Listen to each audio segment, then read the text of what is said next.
என்னாச்சு டல்லா இருக்க? போலவின் என்ன எப்ப பார்த்தாலும் குரூஸ் வாத்தியார் பேத்தி, ஜார்ஜ் பொண்ணு இப்படி நிறைய என்ன சொல்லியே கூப்பிடுறாங்க. என்ன மட்டும் என்ன, ரொசாரியோ பேரன், லியோ பையன், கவிதா பையன்னு சொல்லிட்டே தான் இருக்காங்க. அதெல்லாம் ஃபீல் பண்ணக்கூடாது. போலவின், நான் பிஷப் தாத்தாட்டே கேக்குறேன்.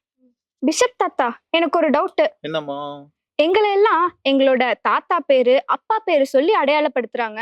அதே மாதிரி இயேசுவையும் அவரோட பரம்பரையவே மத்தேயு நற்செய்தியில லிஸ்ட் போட்டு வச்சிருக்காங்க. அதே மாதிரி மாதாவுக்கும் பாரம்பரியம் இருக்கா தாத்தா? அதான் எங்க கேள்வியே.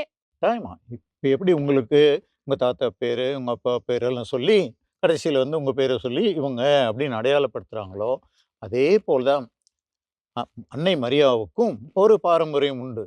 அதனால தான் ஒரு அழகான பாட்டு இருக்குல்ல, தாவீதின் குலமலரே.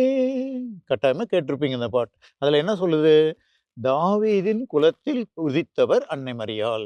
இப்ப தாவீது, அந்த தாவீதுக்கு பின்னால வந்தவங்க, அவங்களுடைய பாரம்பரியத்துல அப்படியே வந்தவங்க தான் அன்னை மரியாளுடைய பெற்றோராகிய யோவாக்கீம் அன்னம்மாள் அப்படிங்கிறவங்க. அவங்களுடைய மகள் அன்னை மரியாள். அதனால தாவீதின் குலத்தைச் சேர்ந்தவர் அப்படின்றது அவருடைய பாரம்பரியம். இந்த தாவீதின் குலத்தைச் சேர்ந்தவர் மரியாள் அப்படின்னு சொல்றதுல என்ன ஒரு தனி சிறப்புன்னா, இஸ்ராயேல் மக்களுக்கு மத்தியில இந்த தாவீதின் குலம்தான் அவங்கள தொடர்ந்து வழி நடத்துகின்ற. தாவீது அரசன்லேருந்து அது அப்படியே இயேசு கூட தாவீதின் மகனே அப்படின்னு தான் அவரை கூப்பிட்டாங்க. அப்போ அந்த தாவீதிலிருந்து அப்போ மாதாவுக்கு எப்படி இயேசுவை தாவீதின் மகனேன்னு சொல்லும்போது மாதாவும் தாவீதின் மகளே அப்படின்ற மாதிரி தான் வரும். எனவே அந்த கடவுளின் திட்டத்தில் ஒரு முக்கிய இடம் பெறுகின்றவர் மரியார். எங்கிருந்தோ திடீர்னு உள்ள வந்துடல, அந்த கடவுள் தேர்ந்தெடுத்து உருவாக்குன அந்த பாரம்பரியத்தில் வர்றவங்க தான் மரியாள்.